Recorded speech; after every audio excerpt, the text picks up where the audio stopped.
கர்த்தர் உங்களுக்கு வாக்கு கொடுத்தாவே அந்த வாக்கு எப்போ வந்துச்சு அப்பயே உங்களுக்கு அந்த ஆசீர்வாதம் வந்துருச்சு. அப்போ அதை நம்பணும் பாருங்க, அதை நீங்கள் விசுவாசிக்கணும். விசுவாசித்து கர்த்தரை மகிமைப்படுத்த ஆரம்பிக்கணும். அழுகிறது இல்லை, அழுது கர்த்தர்ட்ட நீங்கள் காரியத்தை சாதிக்க நினைக்காதீங்க. நிறைய பேருடைய எல்லா தப்பான பிரசங்கம், அழுது கர்த்தர்ட்ட நீங்கள் கேட்டதை பெற்றுக்கலாம்னு. அழுவதனால எதையுமே பெறலாம்னு கடவுள் வாக்கு பண்ணவே கிடையாது. அழுவது தேவன் விரும்புவதும் கிடையாது.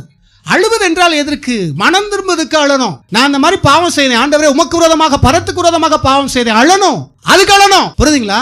அந்த காரியத்துக்கு அழணும், மனம் திரும்புவதற்கு அழணும், ஜனங்கள் ரட்சிப்புக்காக அழணும். வாலிபர்கள் அழிகிறார்களே, அநேக பெரியோர் முதியோர்கள் எல்லாமே கர்த்தரை விட்டு விலகி போறாங்களே, கர்த்தாவே இவர்களாம் ரட்சியும் ஆண்டவரே, இவர்களாம் தொடும் ஆண்டவரேன்னு சொல்லி தேசத்துக்காக கண்ணீர் வடிக்கணும். அதெல்லாம் கர்த்தர் என்ன பண்ற? ஏற்றுக்கொள்கிறார். தேவன் நமக்கு அள்ளின ஆசீர்வாதங்கள் எல்லாம் நீ பெறணும். நீ அது பெறாம உட்காந்துக்கிட்டு ஆண்டவர் எதுவும் தரல, நமக்கு எதுவும் நடக்கல, கடவுள் என் மேல ஏதாவது வெறுப்பாயிட்டாரு, என் மேல கோபம் கொண்டுட்டாரு அப்படின்ற ரீதியில் உட்காந்து அழுதனா நம்மளை போல மடத்தனமான ஆட்கள் வேற யாருமே கிடையாது. ஏன்னா எல்லாவற்றையும் வாங்கி உள்ள வச்சிருக்கோம். அதை எடுக்காம நம்ம என்ன பண்ணிட்டு இருக்கோம்னா, பிசாசு சொல்ற பொய்களை நம்ம நம்பிக்கிட்டு இருக்கிறோம். பிசாசு நம்ம சிந்தையில் போடுகிற பொய்கள் எல்லாம் நம்ம ஏற்றுக்கொண்டு அது சொல்றதுக்கெல்லாம் தலையாட்டிக்கிட்டே இருக்கிறோம், தலையாட்டி பொம்மை போல.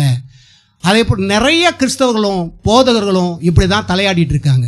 ஆகையால் உங்கள் வாழ்க்கையில் இருக்கிற எல்லா பிரச்சனைகளுக்கும் கர்த்தர் என்ன பண்ணார்? தீர்வை ஏற்கனவே கொடுத்துட்டாரு.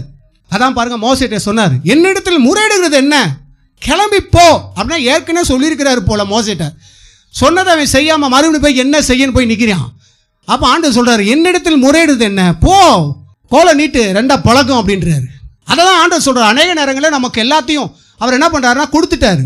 நீ முறையிட்டுக்கிட்டே இருக்கிற, என்ன முறையிடுற, உனக்கான விஷயம் என்ன, நான் அதான் உனக்கு வாக்கு பண்ணியிருக்கிறேன்ல, அந்த வாக்கை புடி, அந்த வாக்கை நம்பு, அதை உயர்த்து, அதை சொல்லி ஆண்டவரை கனம் பண்ணு, அவரை உயர்த்து என்று சொல்லுகிறார். நான் எதுவும் பார்க்கணும், ஏதோ பண்ணி எனக்கு ஒன்றும் தெரியல, வித்தியாசம் தெரியல, ஆகல வைக்கலன்னா முடிஞ்சிச்சு.